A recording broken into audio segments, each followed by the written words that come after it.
نحمده ونستعينه ونستغفره ونؤمن به ونتوكل عليه ونعوذ بالله من شرور أنفسنا ومن سيئات أعمالنا من يهد الله فلا مضل له ومن يضلل فلا هادي له ونشهد أن لا إله إلا الله وحده لا شريك له ونشهد أن سيدنا مولانا محمد عبده ورسوله أما بعد أعوذ بالله من الشيطان الرجيم بسم الله الرحمن الرحيم إن الصلاة تنهى عن الفحشاء والمنكر صدق الله العظيم আজির খবর কনমানীয় সভাপতি মহোদয় আমন্ত্রিত অতিথি সকল আমার মাদ্রাসার মুহতামিম হুজুরের লগতে মোৰ শিক্ষাগুৰু সকল আৰু উপস্থিত ইসলাম প্ৰেমী গাঁওবাসী ৰাইজ মোৰ নাম সমীরউদ্দিন মই দম শ্ৰেণীৰ এজন ছাত্ৰ মই আপোনালোকৰ আগত নামাজৰ গুৰুত্বৰ বিষয়ে চমুকৈ ক'বলৈ ওলাইছো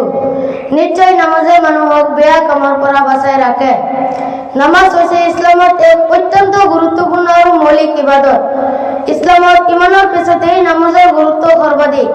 নামাজৰ মাধ্যমেদি বান্দাই আল্লাহৰ সৈতে প্ৰত্যক্ষ সম্পৰ্ক স্থাপন কৰিব পাৰে আৰু দিনত 5 ওয়াক্ত নামাজ আদায় কৰা প্ৰত্যেক মুছলমানৰ ওপৰত ফৰজ অৰ্থাৎ বাধ্যতামূলক নিয়মিত নামাজে মানুহৰ চৰিত্ৰ নৈতিক আচৰণ আৰু সততা সৃষ্টি কৰে কোরআনত আল্লাহ তাআলা নামাজক অশ্লীলতা ও পাপ কামৰ পৰা বিৰত ৰখাৰ উপায় হিচাপে উল্লেখ কৰিছে তাৰ উপৰিও হাদিসত আছে কিয়ামতৰ দিন বান্দা সৰ্বপ্ৰথমে নামাজৰ হিচাপ লোৱা হ'ব যদি নামাজ সঠিক হয় তেন্তে অন্য মূলক সহজ হ'ব গতিকে উক্ত হাদিসৰ মাধ্যমত নামাজক সৰ্বোচ্চ আমল হিচাপে গণ্য কৰা হৈছে 5 ওয়াক্ত নামাজে মানুহক সময়ৰ মূল্য কিকৰ লগতে গাফলতিৰ পৰা বাচাই ৰাখে তাৰ উপৰিও নামাজ হৈছে প্ৰত্যেকজন মুছলমানৰ বাবে আধ্যাত্মিক শক্তি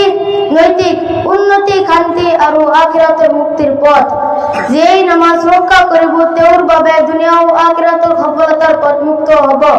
সকলোকে ধন্যবাদ দোয়া কৰিব মোৰ বাবে